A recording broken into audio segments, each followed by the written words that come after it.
Hello students, I am Prashant Saxena and this is your own channel maths by PS sir. आज का video हमारा crash course में sequence and series का second part है।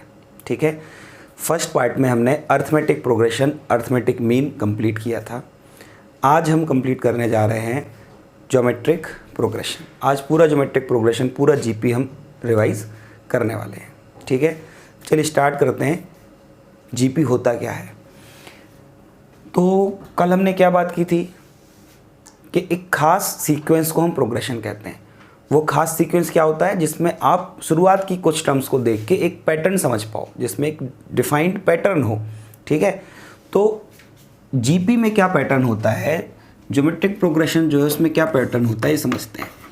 अगर मैं एक सीक्वेंस लेता हूँ जिसकी टर्म्स हैं A2, A3, A4, A5 and so on. AP में क्या होता था? A2 माइनस A1 करिए, A3 माइनस A2 करिए, A4 माइनस A3 करिए, या कहीं पे भी AN माइनस 1 करिए, सेम वैल्यू आएगी, जिसको आप कॉमन डिफरेंस कहते थे। तो जीपी में क्या है कि अगर आप कभी भी दो कॉन्जुगेटिव टर्म्स का रेशियो निकालोगे, लाइक A2 बाई A1 निकालिए या A3 बाई A2 निकालिए, या कहीं पे भी TN बाई TN माइनस 1 निकालिए, ये जो रेशियो आएगा ये रेशियो सेम होता है। अगर किसी सीक्वेंस की टर्म्स में ये रेशियो हम फाइंड करते हैं और वो रेशियो अगर सेम आ जाता है तो हम कहते हैं कि ये सीक्वेंस ज्योमेट्रिक प्रोग्रेशन है। ठीक, और इस रेशियो को कहा जाता है common ratio of this geometric progression, और इसको हम रिप्रेजेंट करते हैं स्मॉल आर से। तो हमें स्मॉल आर का सिंपल सा फॉर्मूला मिल गया, A2 बाई A1 कर दीजिए, किसी भी आगे वाली टर्म को उसके पीछे वाली टर्म से डिवाइड कर दीजिए, आपको कॉमन रेशियो मिल जाएगा। अब कॉमन रेशियो के टर्म में अगर मुझे जीपी लिखनी है तो मैं कैसे लिखूंगा? अगर first term of GP A है और उस जीपी का कॉमन रेशियो आर है तो सेकंड टर्म क्या होगी? ए आर, थर्ड टर्म क्या होगी? ए आर स्क्वायर, फोर्थ टर्म क्या होगी? A R cube and so on. तो जिस तरह से एपी में जो एक डेफिनेट नंबर को ऐड करने से अगली टर्म्स मिलती थी, इसी तरह ज्योमेट्रिक प्रोग्रेशन में एक डेफिनेट नंबर को मल्टीप्लाई करने से अगली टर्म्स मिलती हैं, और उस डेफिनेट नंबर को क्या कहते हैं? R common ratio. ठीक, अब अगर फर्स्ट टर्म ए है, सेकंड टर्म ए आर है, third term a r square है, इस तरह से जीपी आगे बढ़ रही है, तो इसकी जनरल टर्म टी एन क्या होगी? तो यहाँ से हम ऑब्जर्व करके ही बोल सकते हैं, ए तो हर एक टर्म में आ रहा है, आर टू द पावर 2 है जब टर्म थर्ड है, आर टू पावर 3 है फोर्थ टर्म में, तो nth टर्म में आर की पावर क्या होगी? n minus 1। तो t n is equal to a into r to power n minus 1। ये हो गया जनरल टर्म का फॉर्मूला। ठीक, और मुझे क्या बेसिक फॉर्मूला होता है हमारा? दूसरा हमारा फॉर्मूला होता है sum of n terms, sum of first n terms. इसके लिए क्या फॉर्मूला है हमारे पास? a times 1 minus r to the power n upon 1 minus r. ठीक, मैं क्रैश कोर्स में हूँ, हम रिवाइज कर रहे हैं, डेरिवेशन की कोई ज़रूरत नहीं है, आप सब अच्छे से जानते हो। ठीक है, फिर एक होता है sum of infinite terms. Sum of infinite terms का फॉर्मूला होता है a अपॉन 1 माइनस आर। और इनफाइनाइट टर्म एग्जिस्ट कब करती है? जब mod of r less than 1 हो। मतलब और आसान भाषा में समझें तो जब आर की वैल्यू -1 से 1 के बीच में हो। अगर आर की वैल्यू -1 से 1 के बीच में और वो एक इनफाइनाइट जीपी है, तभी हम उसका सम फाइंड कर सकते हैं। Sum of infinite GP only exist, या infinite GP only exist if r is greater than -1 and less than 1। Clear? तो ये हमने बहुत बेसिक से और इंपॉर्टेंट फॉर्म में लिख लिए। जो जनरल टर्म हो गया, ये sum of first n terms हो गई, ये sum of infinite terms of GP हो गई। अच्छा, अगर जीपी में कॉमन रेशियो 1 हो जाए तो if r is equal to 1, तो जीपी कैसे हो जाएगी? A and so on. अब आप इसको जीपी कहिए, एपी कहिए, एक ही बात है, इसको आप एपी भी कह सकते हो। तो यहाँ पे एन टर्म्स का सम क्या हो जाएगा? एन टाइम्स ए। अगर आप एन टाइम्स ऐड करेंगे तो उसका सम का फॉर्मूला n टाइम्स a आ जाएगा। ठीक है, तो ये हमने कुछ बहुत बेसिक से फॉर्मूले यहाँ पे लिख लिए। अब इन पे बेस्ड हम थोड़े से क्वेश्चंस करते हैं। चलिए क्वेश्चन लेते हैं।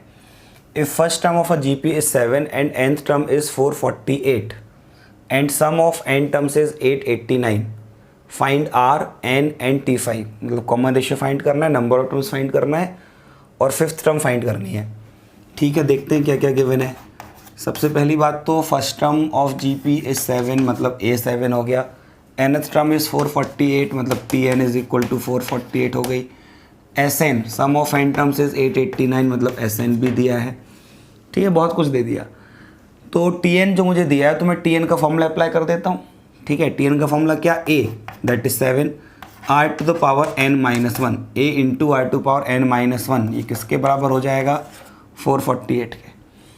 तो r to the power n minus one यहाँ से कितना हो जाएगा 6 टाइम्स एंड 4 टाइम्स 28, ठीक है। तो r to power n minus one आ गई 64, आर और एन दो अननोन है ना, तो यहाँ से एक इक्वेशन बना के रख लेते हैं। R to power n minus one को आप लिख सकते हो r to power n by r, तो आर टू पावर एन हो गया 64 आर, ठीक है। इसको संभाल के रखते हैं, काम आएगा। अब अगला इन्फॉर्मेशन आपके पास है S n is equal to 889। S n का फॉर्मूला क्या, a times 1 minus r to the power n upon 1 minus r. इसको किसके बराबर करना है, एस एन आपको कितना दिया है 889, ठीक है।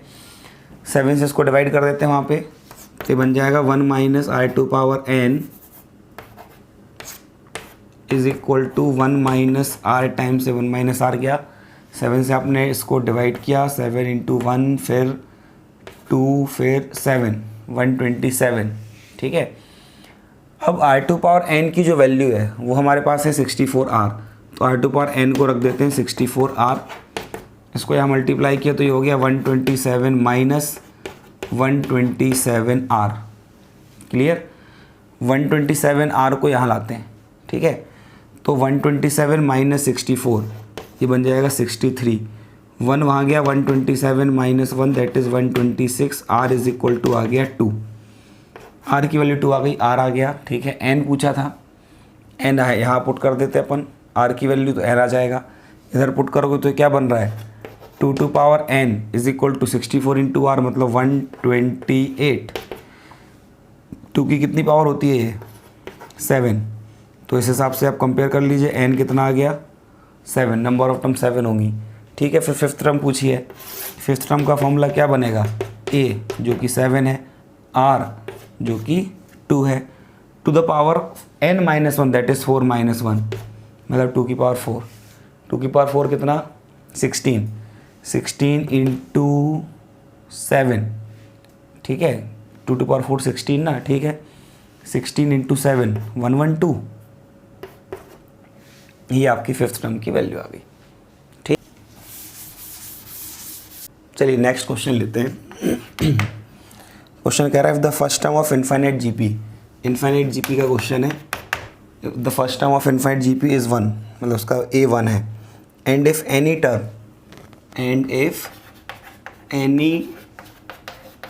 Term is equal to sum of all the terms, and if any term is equal to sum of all the terms, sum of all the succeeding terms, and if any term is equal to sum of all the succeeding terms, then find the GP, then find the GP। Find the GP का मतलब क्या होता है, GP के लिए आपको क्या चाहिए, फर्स्ट टर्म चाहिए, कॉमन रेशियो चाहिए। फर्स्ट टर्म तो दिया है, मतलब आपको कॉमन रेशियो फाइंड करना है। जीपी कैसी है, इनफाइनाइट, और कंडीशन क्या है, any term is equal to sum of all succeeding terms, मतलब फर्स्ट टर्म जो होगी वो उसके आगे के सारे टर्म्स के सम के बराबर होगी। तो फर्स्ट टर्म ए होती है, तो नेक्स्ट टर्म क्या ए आर, उसके बाद क्या ए आर स्क्वायर, उसके बाद क्या ए आर क्यूब, और सो इनफाइनाइट जीपी की बात हो रही है। अब इसमें भी आपको ए तो दिया हुआ है, ठीक है, तो मतलब 1, ए तो 1 है, तो 1 इज इक्वल टू क्या हो गया r plus r square plus r cube and so on. अब ये अपने आप में एक इनफाइनाइट जीपी है जिसका फर्स्ट टर्म आर है और कॉमन रेशियो भी आर है। तो इनफाइनाइट जीपी के सम का formula a first term upon 1 minus r common ratio, तो इसमें फर्स्ट टर्म भी आर है, कॉमन रेशियो भी आर है, तो ये बन गया फॉर्मूला। तो इस हिसाब से आप क्या लिख पाओगे, 1 minus r is equal to r, 2r is equal to 1, मतलब r इज इक्वल टू 1/2। तो जीपी क्या बन गई, फर्स्ट टर्म 1 थी, कॉमन रेशियो 1/2 है, तो सेकेंड टर्म क्या हो जाएगी 1/2, उसके अगले टर्म क्या हो जाएगी 1/4, 1/8 and so on. This is desired GP, ठीक है। और क्वेश्चंस लिखते हैं। चलिए नेक्स्ट क्वेश्चन लेते हैं। 3 numbers are in GP. 3 numbers are in GP whose sum is 70. If extremes are multiplied,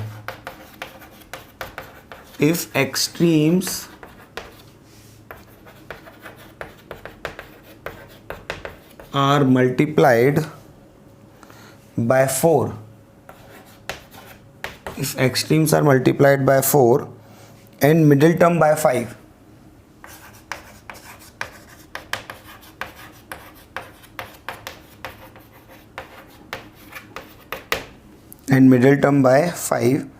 then numbers are in AP.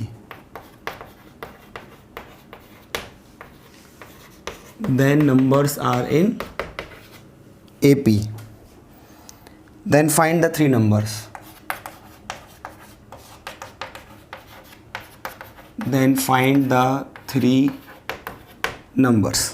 ठीक है, क्या कह रहा है क्वेश्चन?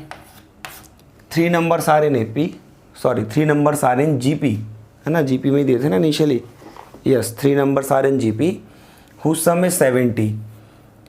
अब वैसे तो हमने AP में कंसिडरेशन सीखा था, ऐसे GP में भी सीखेंगे। GP में भी कुछ कंसिडरेशन होता होगा। 3 नंबर्स को अगर आप GP में मानना है तो क्या मान सकते हो, बट हमने AP में क्या देखा था कि अगर आपको सम ऑफ नंबर्स दिया है तो ही कुछ अलग तरह से कंसिडरेशन करने से फ़ायदा है, अदरवाइज़ आप सिंपली मानिए। उसी तरह GP में अगर 3 नंबर्स का प्रोडक्ट आपको दिया है तो कुछ अलग तरह से कंसिडर करने का फ़ायदा है, अदरवाइज़ जैसे 3 टर्म्स हो सकती है वैसे ही मान लीजिए। मतलब 3 नंबर्स को आप क्या मान लो, सिंपली AR और AR², क्योंकि प्रोडक्ट नहीं दिया है, उन 3 नंबर्स का सम दिया है। तो बस AR² अगर 3 नंबर्स मैंने मान लिए तो सम उनका 70 है। इसका क्या मतलब होगा कि A + AR + AR² is equal to क्या हो जाएगा, 70। ठीक है, तो यहाँ से मुझे एक इक्वेशन मिल गई, A × 1 + R + R² is equal to 70। ठीक है, if extremes are multiplied by 4 and middle term by 5, मतलब फर्स्ट टर्म को 4 से, लास्ट टर्म को 4 से मल्टीप्लाई किया जाए, मिडिल टर्म को 5 से मल्टीप्लाई किया जाए, तो अब ये जो 3 नंबर्स हैं, ठीक है, then numbers are in AP। अब ये 3 नंबर्स AP में आ गए, ये कह रही कंडीशन। अगर 3 नंबर्स AP में आ जाते हैं तो हमने क्या सीखा था, if ABC are in AP then 2B is equal to A + C। तो ये क्या हो जाएगा, 2 times of middle number that is 5AR is equal to sum of first and third, means 4A + 4AR²। तो यहाँ से क्या बन जाएगा, ये देखिए A तो मैं कैंसिल कर दे रहा हूँ, ठीक है, क्योंकि A 0 तो नहीं हो सकता, अदरवाइज सब कुछ 0 हो जाएगा। तो A को मैं कैंसिल कर दे रहा हूँ, तो सिर्फ यहाँ से क्या बच जाएगा, 10R। 2 भी मैं कैंसिल कर सकता था, बट कोई बात नहीं, अभी लिख लेते हैं। 10R इज इक्वल टू क्या हो जाएगा, 4 + 4R²। तो इक्वेशन बन जाएगी आपकी 2R² - 5R + 2 इक्वल टू 0। ये 2 से डिवाइड भी कर दिया, 5R को फिर वहाँ ले गए, तो 2R² - 5R + 2 इक्वल टू 0। इसको फैक्टराइज करते हैं तो ये क्या बनेगा, 2R² - 4R - R, उसमें से आपने 2 कॉमन लिया तो बन जाएगा R - 2। ठीक है, 2 आपने कॉमन लिया तो R मतलब क्या कॉमन लिया, 2R कॉमन लिया और वहाँ से -1, तो 2R - 1 equal to 0। Clear?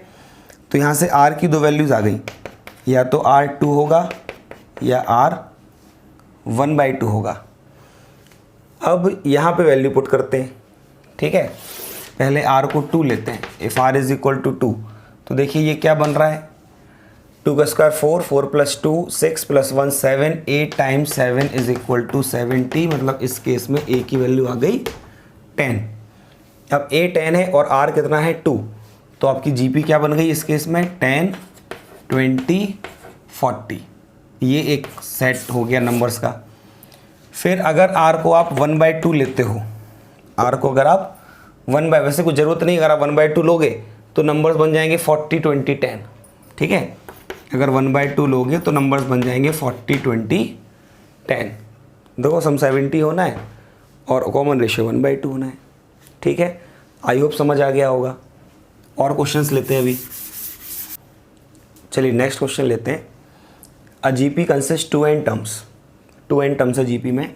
If the sum of terms occupying the odd places is S1, odd places पे जो टर्म्स हैं उन सब का अगर सम करेंगे तो उसको S1 से रिप्रेजेंट करना है।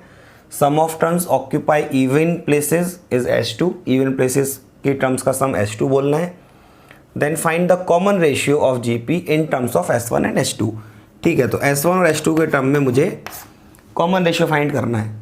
ठीक है, तो जीपी में अगर 2n टर्म्स हैं तो आप कैसे बोलोगे, T1 होगी, फिर आगे T2 होगी, T3 होगी, ऐसे करते हुए T2n-2, फिर T2n-1 और आखिर में 2nth टर्म होगी।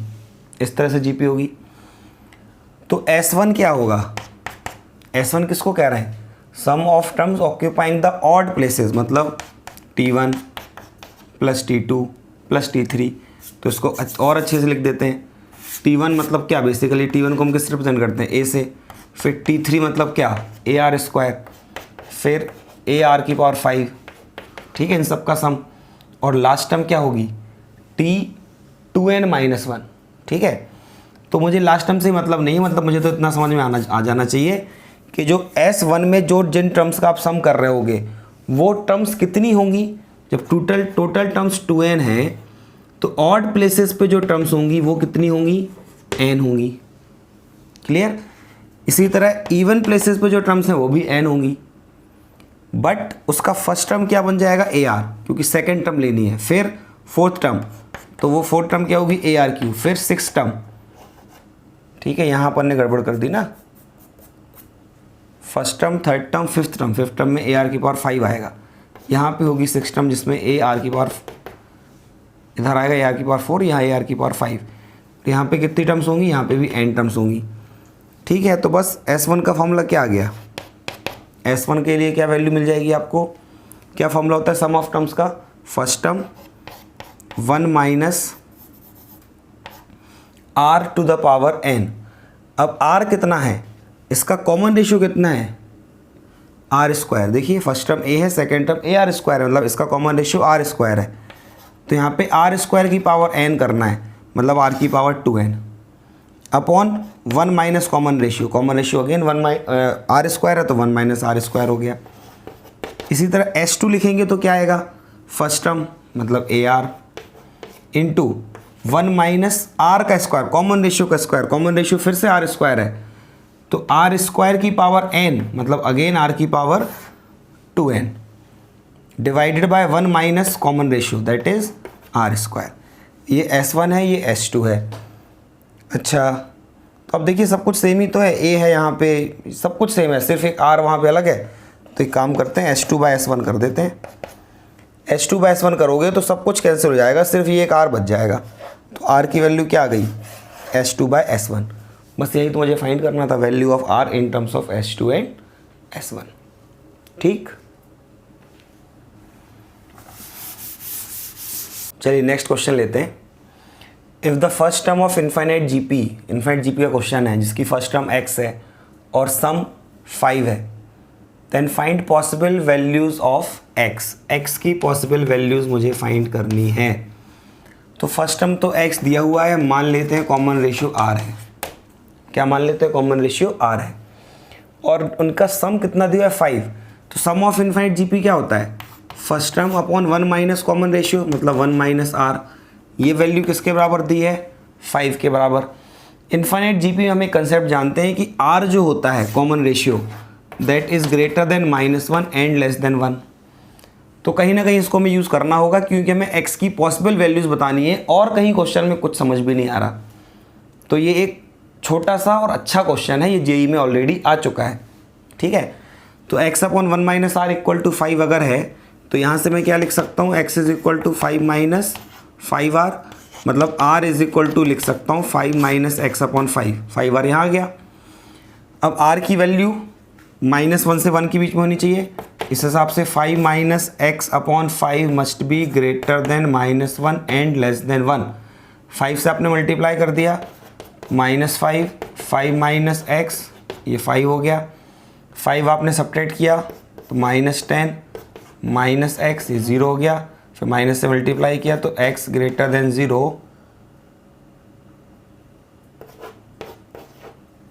लेस देन 10 है ना। अपने पहले 5 से मल्टीप्लाई किया तो -5 हुआ, 5 सब्ट्रैक्ट किया -10 0, ठीक है। तो x की वैल्यू कहाँ से कहाँ तक होनी चाहिए, 0 से 10 तक। ये आपका फाइनल आंसर है, ठीक। चलिए नेक्स्ट आर्टिकल है consideration of terms in GP. मतलब आपको टर्म्स अगर कंसीडर करनी है तो आप कैसे करोगे। तो इन जनरल तो हम जो टर्म्स कंसीडर करते हैं जीपी में वो कैसे करते हैं, ए r square and so on, ठीक। तो इसमें तो कोई बात ही नहीं है, यही तो होती है इन जनरल जीपी की टर्म्स। तो अगर आपको प्रोडक्ट के टर्म्स में कोई कंडीशन नहीं दी है तो आप यही मानोगे। एक क्वेश्चन में इस पर देख भी चुके हैं ना, हम क्वेश्चन कर चुके हैं जहाँ पे सम दिया था 70, तो हमने यही टर्म्स मानी थी। लेकिन अगर आपको कुछ नंबर्स पूछे, 3 नंबर या 4 नंबर या 5 नंबर जो जीपी में होने चाहिए और उनके प्रोडक्ट को लेके कोई कंडीशन दी गई है या उनका प्रोडक्ट पूछा गया है, तो फिर आप कैलकुलेशन को आसान करने के लिए 3 टर्म्स जो मानते हो, मैं क्या बोल रहा हूँ, सिर्फ कैलकुलेशन को आसान करने के लिए, मैथमेटिकली इसमें कोई बुराई नहीं है। 3 टर्म्स फिर हम मान लेते हैं A/R A AR। ऐसा इसलिए क्योंकि जब आप इन टर्म्स का प्रोडक्ट करोगे तो R कैंसिल हो जाएगा, आपको सिंपली A की वैल्यू आ जाएगी। ठीक उसी तरह जैसे AP में हम A-D A और A+D मान लिया करते थे जब सम गिवन हो। अच्छा, अगर आप 4 टर्म्स माननी हो, 4 टर्म्स माननी होंगी, तो क्या करोगे। दिमाग में हमारे वही है कि इस तरह कुछ माना जाए कि जब हम उनका प्रोडक्ट करें तो R का टर्म कैंसिल हो रहा हो। तो कैसे माने, A/R³ A/R AR AR³। मतलब इन शॉर्ट आप ये समझिए कि जब नंबर ऑफ ऑड टर्म्स मानते हैं तो कॉमन रेशियो को R मेंटेन करते हैं, नंबर ऑफ इवन टर्म्स मानते हैं तो कॉमन रेशियो को R² मेंटेन करते हैं। कोई 5 टर्म्स पूछेगा तो एक टर्म आप इसके पीछे लिख दीजिए, इसके आगे लिख दीजिए। इसके पीछे एक टर्म लिखेंगे तो A/R² हो जाएगी, इसके आगे लिखेंगे तो AR² हो जाएगी और आपको 5 टर्म्स मिल जाएंगी। कोई 6 टर्म पूछेगा तो इसके पीछे एक टर्म लिखिए, आगे एक टर्म लिखिए। तो A/R⁵ से लेके AR⁵ तक। हालांकि इतने नंबर्स पे क्वेश्चन बनते नहीं है, 3 या 4 में ही क्वेश्चन सॉल्व हो जाते हैं। चलिए इस पे बेस्ड एक क्वेश्चन ले लेते हैं। एक क्वेश्चन लेते हैं, find 3 numbers in GP, find 3 numbers in GP whose product is 216। 3 numbers find करने जीपी में जिनका प्रोडक्ट 216 है and sum is 19, and sum is 19। अब देखिए सम भले ही दिया है बट प्रोडक्ट की भी तो एक कंडीशन है ना। तो 3 नंबर्स जीपी में होने चाहिए जिनका प्रोडक्ट दिया हुआ है, मतलब वो 3 नंबर्स में क्या मानूंगा, A/R A एंड AR। इनका प्रोडक्ट आपको 216 दिया है। तो देखिए R कैंसिल हुआ, आपको तुरंत A³ कितना मिल गया, 216, जो कि 6 का क्यूब है। मतलब A की वैल्यू क्या आ गई, 6, ठीक। फिर आपको उसका सम भी दिया है 3 नंबर का, क्योंकि अभी A फाइंड करना बाकी है ना। तो सम क्या कैसे करोगे आप, A/R मतलब 6/R हो जाएगा, ठीक है। A फाइंड कर चुके, R फाइंड करना बाकी है। 6/R प्लस AR,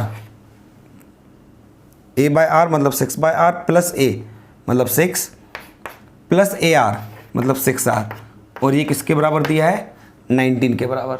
अब यहाँ पे मुझे इसको सॉल्व करना है, R के टर्म में क्वाड्रेटिक इक्वेशन बनेगी। तो ये हो जाएगा यहाँ से 6 plus 6R plus 6R² is equal to 19R। तो 6R² तो एज इट इज़, 19R यहाँ पर आया, तो 6R minus 19R minus 3R, और ये वाला 6 प्लस 6 इज इक्वल टू 0। अब आप इसको फैक्टराइज करोगे तो क्या बनेगा, 6R², ये बनेगा माइनस 9R माइनस 4R, ठीक है। लिख लेते हैं, 6R² minus 9R minus 4R plus 6 equal to 0। तो इसके फैक्टर्स हुए, तो ये 3R आपने यहाँ से जब कॉमन निकाला तो इधर से क्या बचा, 2R माइनस 3। तो 2R माइनस 3, यहाँ से 2R बचाने के लिए -2 कॉमन निकाला होगा, तो 3R minus 2 is equal to 0। तो R की 2 वैल्यूज़ आ गई, एक आ गई 3/2 और एक आ गई 2/3। अब देखिए ये मैंने आपको AP में भी समझाया था कि उसने आपसे वो 3 नंबर्स पूछे हैं, जीपी नहीं पूछी। जीपी अगर पूछता तो मुझे ये दोनों ही केस कंसिडर करने पड़ते। जब उसने 3 नंबर्स पूछे हैं तो आप किसी भी एक केस को कंसिडर करके नंबर लिख दीजिए, क्योंकि दोनों ही केस थे, नंबर्स तो सेम आने वाले हैं।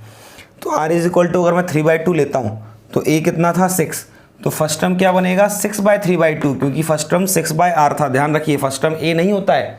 जब आप इस तरह से नंबर मानते हो a/r a r, तो आपका फर्स्ट टर्म a/r होता है, सेकेंड टर्म a जो कि 6 आया था, और थर्ड टर्म AR मतलब 6 × 3/2, तो ये कितना हो जाएगा 4, ये 6 और ये 9।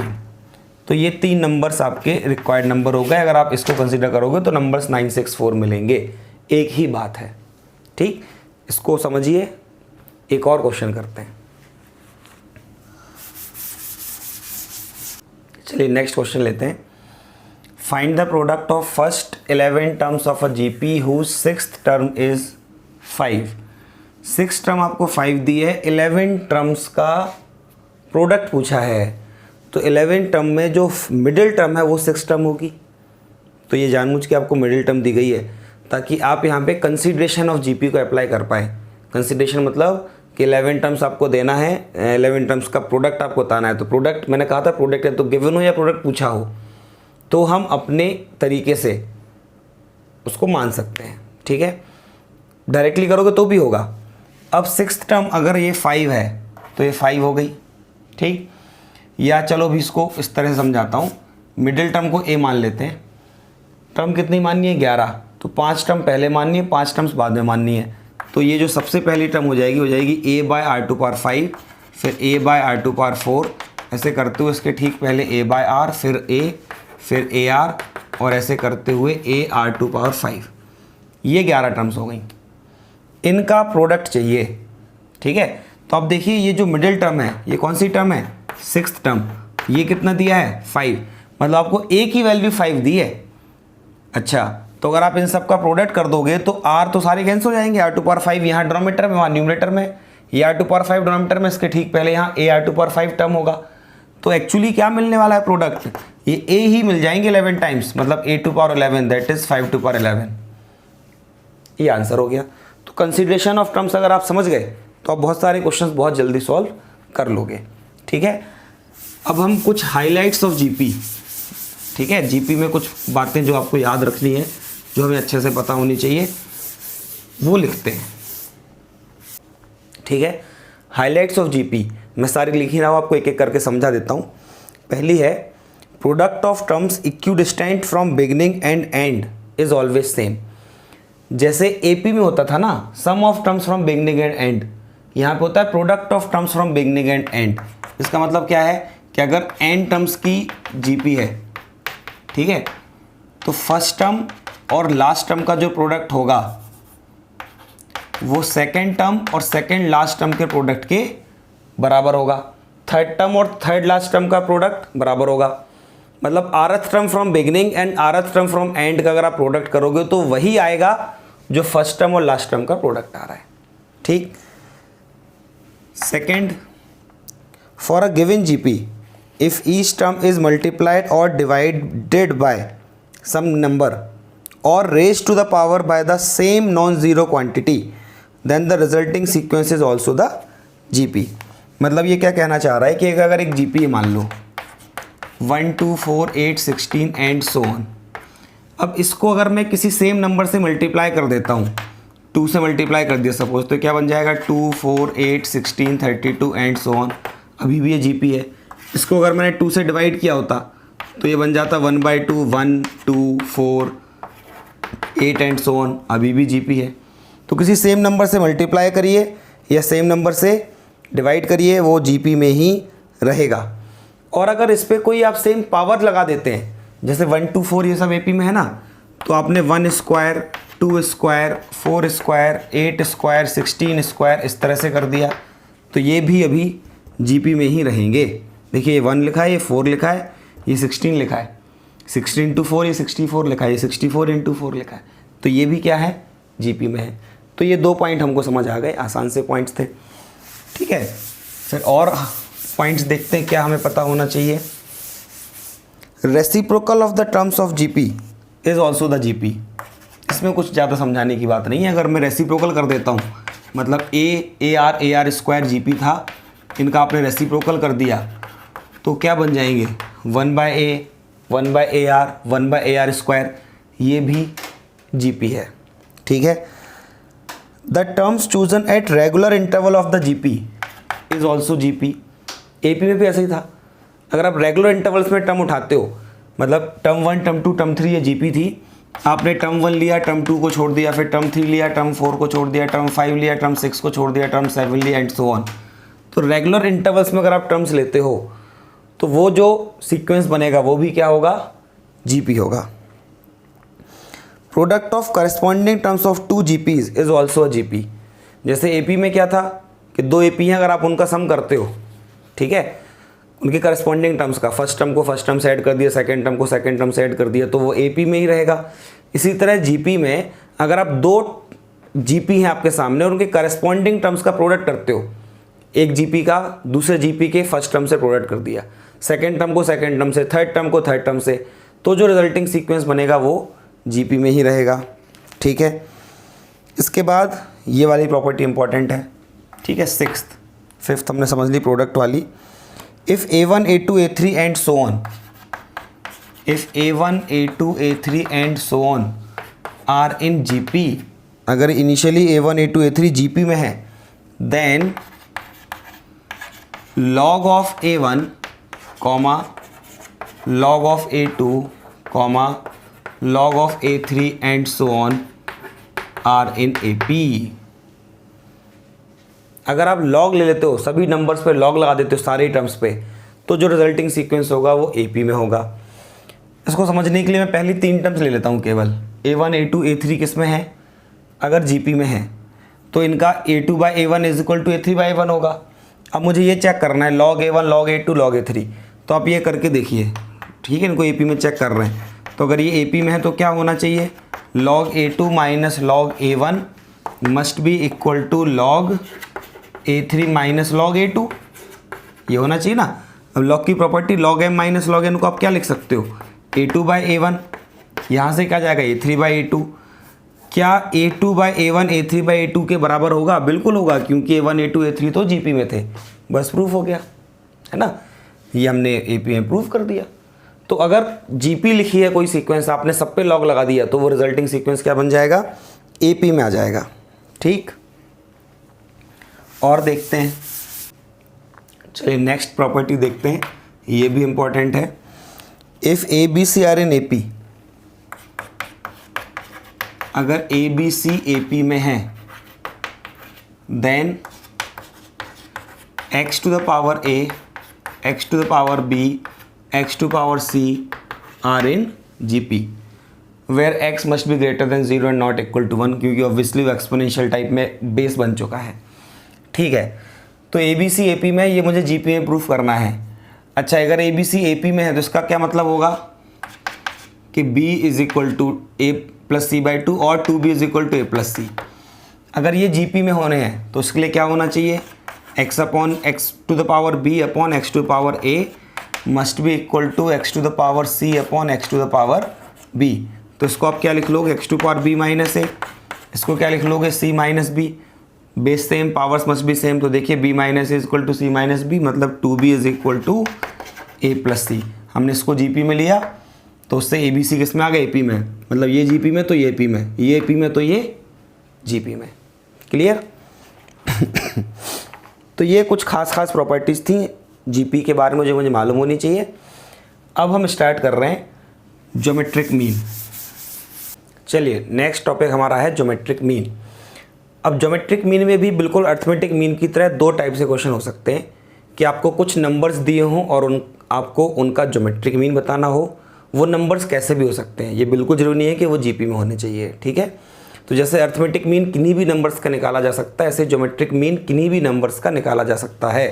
तो सबसे पहले पर यही देख लेते हैं कि अगर मेरे पास n नंबर्स हैं, a1 a2 a3 इस तरह से n नंबर्स हैं और मुझे इनका ज्योमेट्रिक मीन चाहिए, geometric mean of n numbers, तो वो होता है a1 into a2 into a3 up to an whole power 1/n, उन सब का प्रोडक्ट कर दीजिए और उन पे पावर 1/n लगा दीजिए, तो आपको n नंबर्स का ज्योमेट्रिक मीन मिल गया।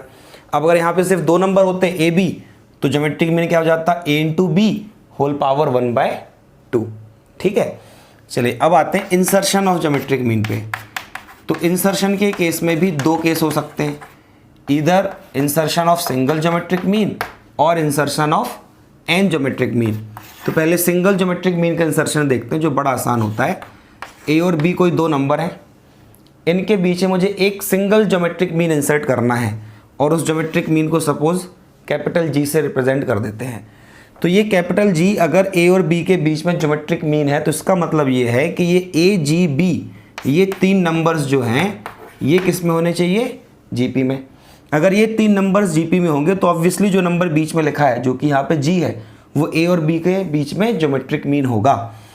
तो अगर ऐसा है तो क्या प्रॉपर्टी लग जाएगी, G/a is equal to B/G। इस हिसाब से आ जाएगा G² is equal to AB, मतलब G is equal to plus minus root AB।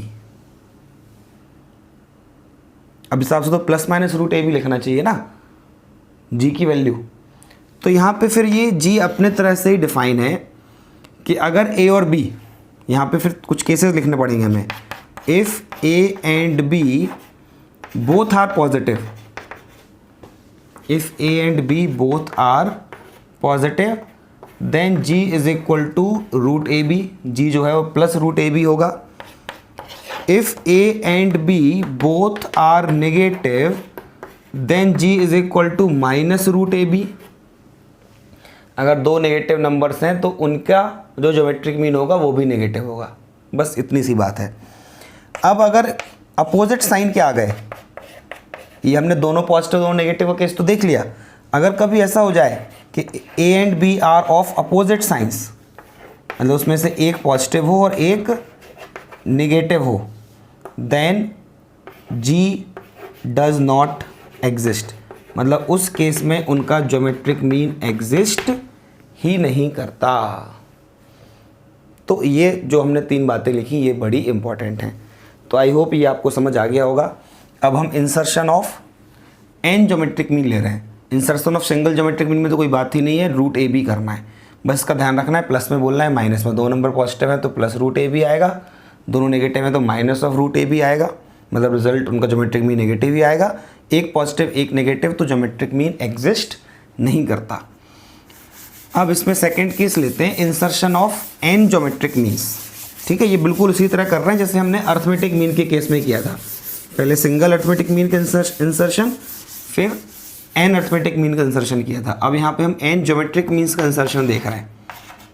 तो a और b 2 नंबर्स हैं, ठीक है। n ज्योमेट्रिक मीन्स मतलब n नंबर्स मुझे लिखने हैं, G1 से लेके Gn से सपोज मैं इसको रिप्रेजेंट कर दे रहा हूँ। तो ये G1 से Gn तक जो नंबर्स लिखे हैं, ये a और b के बीच में ज्योमेट्रिक मीन्स कब माने जाएंगे, जब ये पूरा सीक्वेंस, रिजल्टिंग सीक्वेंस GP में आ जाए। अगर ये GP में है तो एक्चुअली जो B है, B ये इस GP की n+2th टर्म होगा और फर्स्ट टर्म A है। मुझे ज़रूरत किसकी है, कॉमन रेशियो की। फर्स्ट टर्म तो मुझे GP का दिख रहा है ना, अगर कॉमन रेशियो और मिल जाएगा तो मैं सारी चीज़ें लिख सकता हूँ। तो कॉमन रेशियो के लिए यहाँ पे जो फॉर्मूला बनता है वो बनता है B/A to the power 1/n+1। ये कैसे आया, टर्म n+2 को आप b के बराबर कर दीजिए, निकल के आ जाएगा। तो ये कॉमन रेशियो का फॉर्मूला इंपॉर्टेंट है, मतलब geometric means n geometric means चाहिए तो पहले आप कॉमन रेशियो फाइंड करना पड़ेगा इस फॉर्मूले से। एक बार कॉमन रेशियो आ गया तो आप G1 को क्या लिख सकते हो, a into r. G1 is actually second term of this GP। आप G2 को क्या लिख सकते हो, AR²। इसी तरह Gn को क्या लिख सकते हो, AR to the power n। ठीक, तो अगर आपने R निकाल लिया तो आप कोई सा भी ज्योमेट्रिक मीन बता सकते हो। ठीक है, चलिए क्वेश्चन लेते हैं। Find 4 geometric means between 2 and 486। तो n ज्योमेट्रिक मीन्स इंसर्ट करते हैं, यहाँ पे 4 ज्योमेट्रिक मीन्स इंसर्ट करने को बोला है, मतलब n इक्वल टू 4 हो गया। तो मुझे क्या चाहिए, कॉमन रेशियो। फॉर्मूला क्या है, B/A 486/2, ये A है ये B है, होल पावर 1/n+1, तो ये क्या बन जाएगा, n तो 4 है, पावर क्या जाएगी 1/5। तो कॉमन रेशियो का फॉर्मूला कितना आ गया, मतलब कॉमन रेशियो की वैल्यू क्या आ गई, 243 टू द पावर 1/5। 243 3 की पावर 5 होता है, 3 की पावर 5 1/5 मतलब क्या आ गया 3। कॉमन रेशियो 3 आ गया। बस अब आप ज्योमेट्रिक मीन्स इंसर्ट कर सकते हैं। 2 के बाद पहला ज्योमेट्रिक मीन जो होगा वो 2 × 3 6, उसके बाद 18, उसके बाद 54, उसके बाद 162 और फिर 486 आ जाएगा। क्लियर? तो ये इस तरह से आप ज्योमेट्रिक मीन सेट कर सकते हो। सिर्फ ज्योमेट्रिक मीन इंसर्शन पे क्वेश्चंस एज सच बनने के चांस बहुत कम है। अर्थमेटिक मीन के साथ ज्योमेट्रिक मीन और harmonic mean AM, GM, HM पे क्वेश्चंस बनते हैं। वो बहुत सबसे इंपॉर्टेंट पार्ट है सीक्वेंस एंड सीरीज़ का। तो वो हम कर पाएंगे जब हम HP हार्मोनिक प्रोग्रेशन भी कंप्लीट करेंगे, तो जिसको हम नेक्स्ट पार्ट में कंप्लीट लेंगे। नेक्स्ट पार्ट में उठाते हैं HP और वहाँ पे हम देखेंगे AM, GM, HM। तो आज के लिए इतना ही है, ठीक है। GP हमने ख़त्म की, HP अगले पार्ट में उठाएंगे और फिर AM, GM, HM तीनों का जो के साथ जो क्वेश्चंस बनते हैं वहाँ पे जो कंसेप्ट हैं बड़े इंपॉर्टेंट हैं। तो नेक्स्ट पार्ट इसका जो है वो एग्ज़ाम पॉइंट ऑफ व्यू से ज़्यादा इंपॉर्टेंट होगा। इंपॉर्टेंट तो ये सब भी था, पहले दोनों पार्ट भी इंपॉर्टेंट है, बट वो ज़्यादा इंपॉर्टेंट रहेगा। क्लियर? तो आप इसको रिवाइज करके GP पे बेस्ड क्वेश्चन सॉल्व कर सकते हैं। ठीक, तो चैनल को सब्सक्राइब करिए, वीडियो पसंद आते हैं दोस्तों से शेयर करिए, और कोई डाउट है तो मुझे कमेंट कीजिए। ठीक, थैंक यू।